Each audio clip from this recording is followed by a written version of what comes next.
apology didn't magically fix everything. That was the part no one really talks about, how even sincere apologies don't erase years of damage. They don't rewind time or give you back the childhood you never had. Held the house key in my hand for days, turning it over like it might explain something if I stared long enough. A part of me wanted to forgive them immediately, to believe that everything was finally okay. Another part, the part that had learned to survive, wasn't so quick to trust. The first real test came sooner than I expected. A week after graduation, my mom called and asked if I wanted to move back home for the summer. "There's room," she said carefully, "and it would be nice to have you around." I didn't answer right away. Living with my grandparents had shown me what life could be like: quiet, supportive, predictable. No guilt trips, no emotional debt. No being needed every second of the day. "I'll think about it," I said honestly. That answer seemed to disappoint them, even though they tried not to show it. During my next weekend visit, things felt different. My parents were polite. Most careful, my dad asked about my orientation dates. My mom asked what classes I was excited about. But I noticed something else too. They never asked how I felt. They asked about plans, logistics, schedules, not emotions. At one point, my mom casually mentioned how helpful it would be if I could keep an eye on the kids a few afternoons a week over the summer. Just like that. No apology, no acknowledgement. Just a slow slide back toward old expectations. I set my fork down. "I'm not doing that," I said calmly. The table went quiet. "I love the kids," I continued, my voice steady, "but I'm not moving back into that role."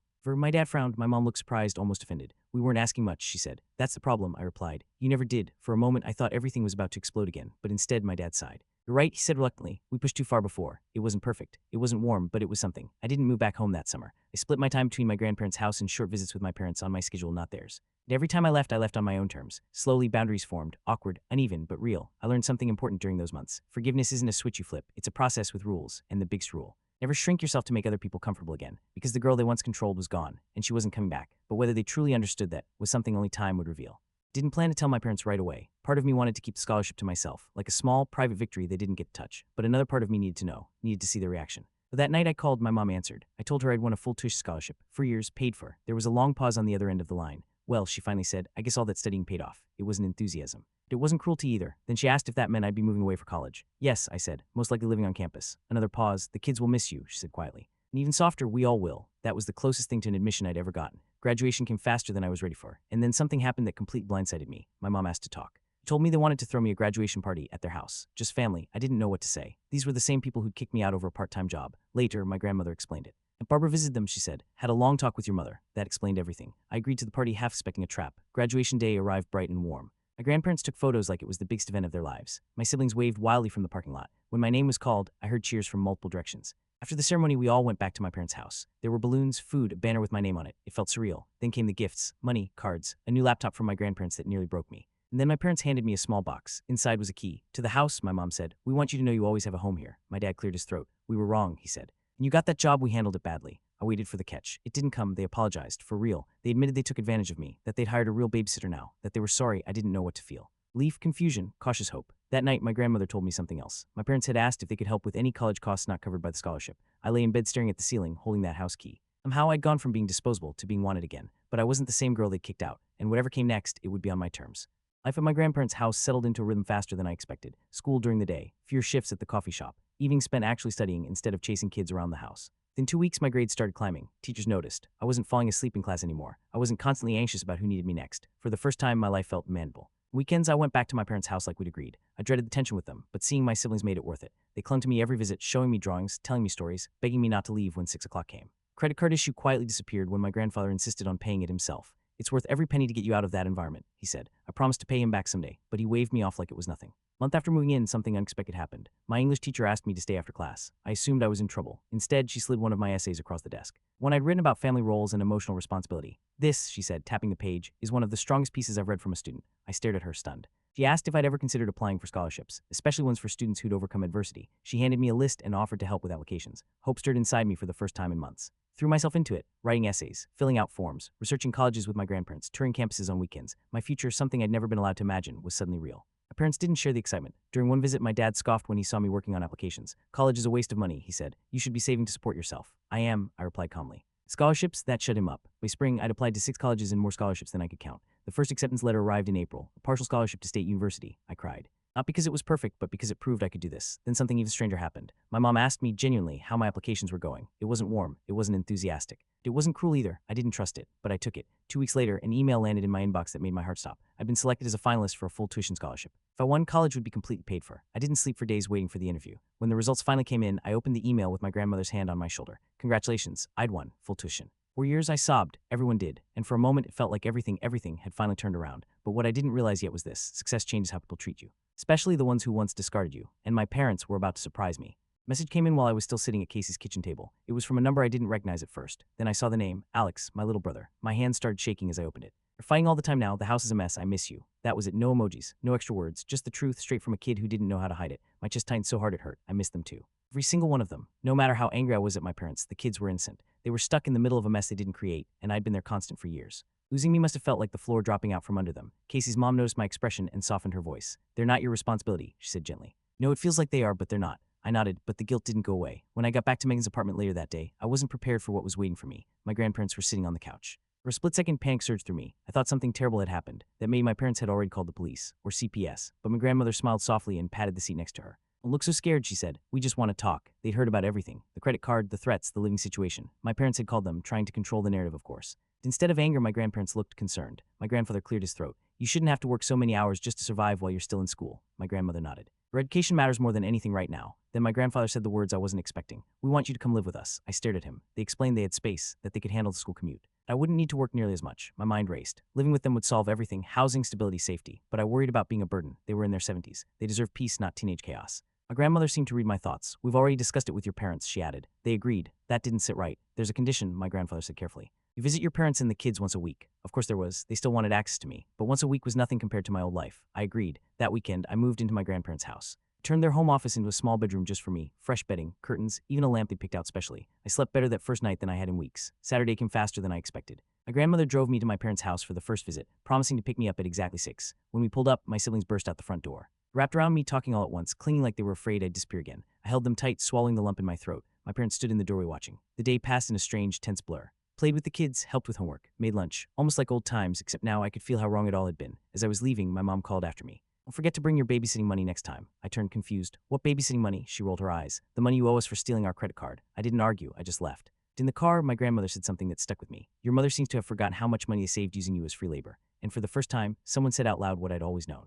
Didn't even know how to react at first. They want me back, I repeated, like saying it out loud might make it make sense. Megan nodded. Not because they miss you, not because they're sorry. Because the babysitter quit and now they're panicking. I felt something twist in my chest, not sadness this time, but clarity. I'm not going back, I said firmly. I'll pay them back for the card, every cent. But I'm not going back to being their servant. Megan looked relieved. That's exactly what I told them. She hesitated, then added, but your mom didn't take it well. She mentioned small claims court. That if we don't return the card and the money immediately, she'll call the police. My stomach dropped. Court, police, theft. I was 17, still a minor. The idea of being dragged into something legal made my hands go cold. Still have most of the money my grandpa gave me, I said quietly. I can give it back right now. I know, Megan said, but the threat alone is stressful, and I don't like that they're using it to scare you. That night, I barely slept. My mind kept spiraling. What if they actually did call the police? What if this ruined my job, my future? I imagined squad cars pulling up to Megan's apartment. Imagined being handcuffed over a couple $100s. Next day at school was a blur. I couldn't focus on lectures. My leg bounced nonstop under my desk. By lunchtime, I was a complete wreck. That's when my friend Casey noticed. He dragged me outside to the courtyard and demanded to know what was wrong. I tried to downplay it, but the words came spilling out anyway, being kicked out, the lies, the credit card, the threats. Her face darkened with every sentence.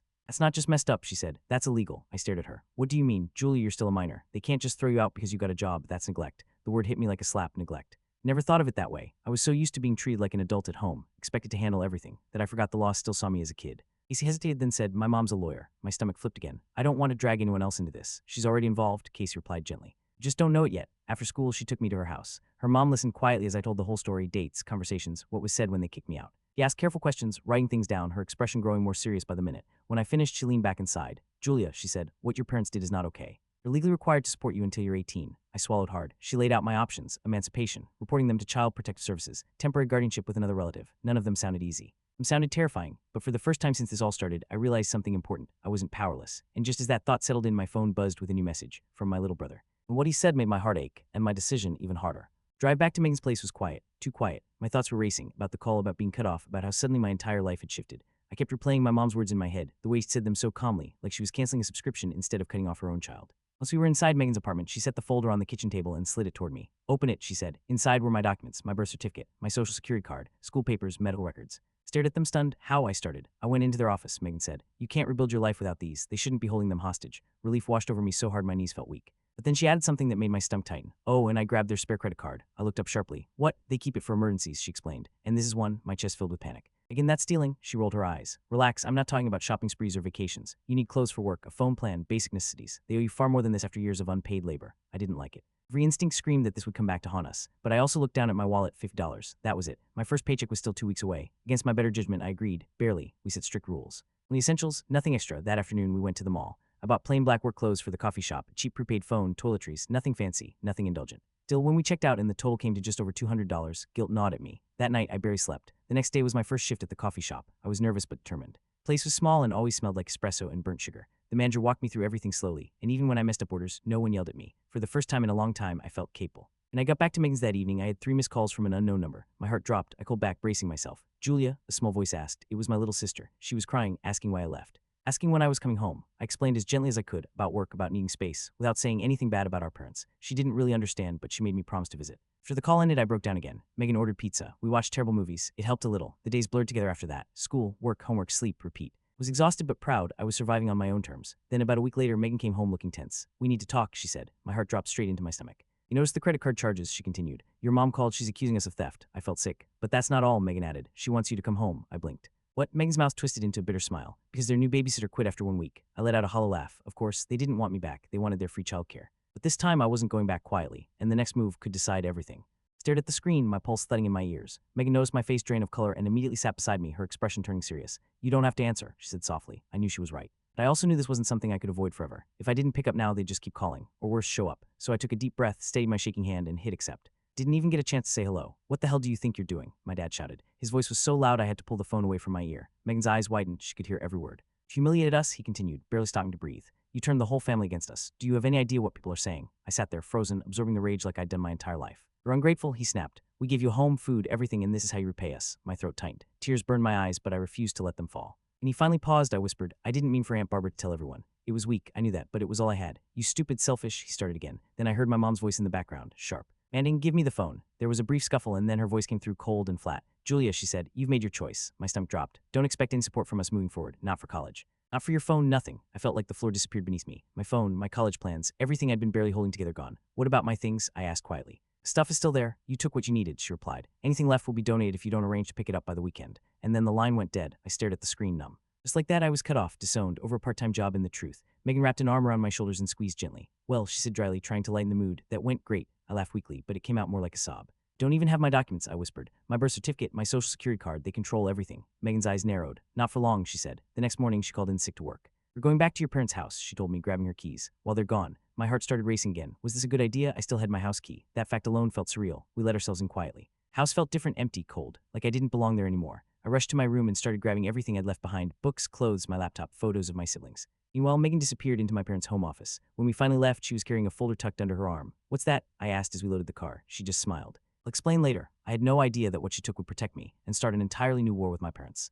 Lay there staring at the scene long after Megan went to bed. My mind wouldn't slow down. Every memory I'd pushed aside for years came rushing back. Every time I'd missed out on being a normal teenager because I was needed at home. Every guilt trip. Every reminder that my wants always came last. Didn't need me, they used me. And once I was no longer useful, they replaced me and erased me from the story. That realization hurt more than being kicked out. But it also did something else. It made me angry. Not loud, explosive anger, but the quiet kind. The kind that sharpens your thoughts and makes you dangerous in a calm, controlled way. I stopped crying. I stopped shaking. And I started planning. Every family has that relative. One who knows everyone's business. The one who lives for drama and spreads information faster than wildfire. Ours was Aunt Barbara. She wasn't subtle. She wasn't gentle. And she definitely wasn't discreet. If there was gossip to be shared, Barbara already knew it or would within 5 minutes. I picked up my phone. My hands hovered over the screen for a moment. I knew once I did this, there was no going back. My parents wouldn't forgive me. Family dinners would never be the same. But then I thought about the lies they'd told, about how easily they painted me as lazy and entitled, about how no one ever heard my side. So I started typing. I told her everything. How I'd been forced into raising 4 kids, how I wasn't allowed to have a job, how they laughed when I mentioned college, how they kicked me out the moment I stopped being free childcare. I didn't sugarcoat it. I didn't soften the truth. By the time I finished, the message was massive, longer than anything I'd ever sent before. It felt like emptying years of silence into one place. I stared at it for a long second. Then I hit send. Instant regret hit me like a wave. My heart started racing. My stomach twisted. I immediately shut my phone off and tossed it onto the bed like it had burned me. What had I just done? Barbara didn't keep secrets. She collected them. I barely slept that night. Every time I closed my eyes, I imagined the fallout. Angry phone calls, screaming relatives, my parents showing up furious at Megan's door. By morning, my anxiety was so bad my hands were shaking. It took me hours to work up the courage to turn my phone back on. When I finally did, my soul practically left my body. Notifications flooded the screen. Messages, missed calls, group chat alerts, not just from Barbara. From everyone, cousins, aunts, uncles, people I hadn't spoken to in years. Apparently, Aunt Barbara had taken my message and forwarded it straight into the entire family group chat without hesitation. Scrolled in disbelief, my heart pounding. Some people defended my parents, calling me dramatic, saying teenagers exaggerate. But then I saw messages that made my throat tight. Uncle calling my parents' behavior disgusting. My grandmother saying she was heartbroken and ashamed. Relatives asking why no one had stepped in sooner. For the first time in my life, people were actually seeing me. Megan walked into the room, phone in hand, and let out a short laugh. "Of course Barbara shared it," she said. "She lives for this stuff. But honestly, maybe it's about time everyone knew." I wasn't so sure. Because as good as it felt to finally be believed, I knew exactly what was coming next. And when my phone started ringing, I saw my dad's name on the screen. Didn't calm down right away after crying in Megan's living room. My chest still felt tight, like I couldn't fully breathe, and my face burned with embarrassment for breaking down so fast. Megan knelt beside me, rubbing my back in slow circles, murmuring that I was safe here. That word, safe, felt foreign, almost unreal. When I finally managed to speak, she tilted her head and said something that made my stomach drop. Why didn't you just help your parents out a little more? That was it. That one sentence snapped something inside me. Help, I said, my voice rising before I could stop it. Gave them everything. I hadn't meant to yell, but years of swallowed anger came spilling out. I told her how I'd skipped hanging out with friends, how my grades had slipped because I was always exhausted, how my entire teenage life revolved around taking care of kids that weren't mine. And I looked back at Megan, ready to argue. I froze. She wasn't judging me, she was shocked. What? She said quietly. That's not what your parents told me. My heart sank. They said you were acting entitled, she continued carefully, that you didn't want to help anymore even though you had nothing else to do all day. For a moment, I couldn't speak. They didn't just kick me out, they rewrote the story. Started crying again, but this time Megan pulled me into her arms without hesitation. Told her everything. How they laughed when I mentioned college. How they cared more about babysitting costs than my future. How they told me to leave like I was a burden they'd finally gotten rid of. Her jaw tightened as she listened. You're staying here, she said firmly, as long as you need. I cried myself to sleep that afternoon, emotionally drained in a way I'd never felt before. And I woke up a few hours later. Something was wrong. Megan was yelling, not a raised voice. Yelling. I sat straight up in bed. Megan was quiet by nature, soft-spoken, conflict-avoiding. Hearing anger in her voice felt unreal. Sound was coming from the next room. I crept closer, my heart pounding. I couldn't make out every word, but I knew exactly who she was talking to, my parents. Her voice was sharp, controlled, and furious. She wasn't crying. She wasn't apologizing. She was calling them out. For the first time in my life, someone was defending me. I felt a small, guilty smile spread across my face. When the call ended, I quickly crawled back into bed and pretended to be asleep. Megan walked past my door, sighing heavily, and then she said something out loud that made my blood run cold. They already had another babysitter lined up, she muttered. They just wanted her gone. I sat straight up. Apparently my parents never needed me. They already had someone else willing to watch the kids for free. Kicking me out wasn't about babysitting. It was about control, about getting rid of me. Megan paused in the hallway. You deserve better parents, she said quietly. Every kid does. She went to bed, but I didn't sleep, because for the first time I stopped asking why they didn't love me and started thinking about what I was going to do next. And that's when I decided they weren't going to get away with it.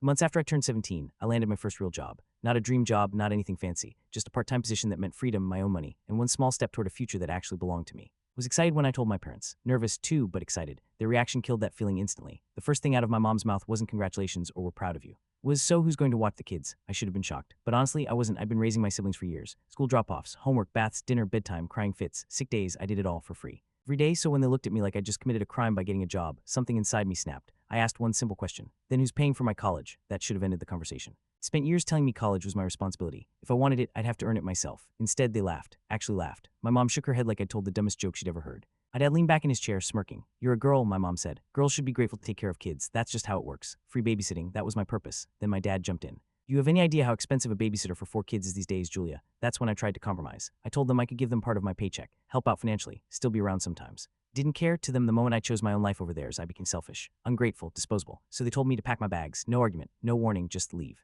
Went upstairs, my hands shaking, my chest burning. For the first time in years, I let myself actually feel it. The heartbreak, the betrayal, the sick realization that my parents never loved me as a daughter, only as unpaid help. Shoved clothes into a backpack, ignoring the tears streaming down my face. 10 minutes later, they yelled at me to hurry up. On the drive to my cousin Meg's place, they suddenly changed tactics. I had talked about how much my siblings needed me. My mom cried, not because she'd miss me, but because now they'd have to pay someone. And the worst part, I started wondering if they were right. When we pulled up to Megan's apartment, they didn't even say goodbye. They just drove off. But Megan opened the door with a smile so genuine it broke me. I collapsed into tears right there on her floor, because kindness felt unfamiliar. And that's when I found out my parents had already lied about me, and what I overheard next changed everything.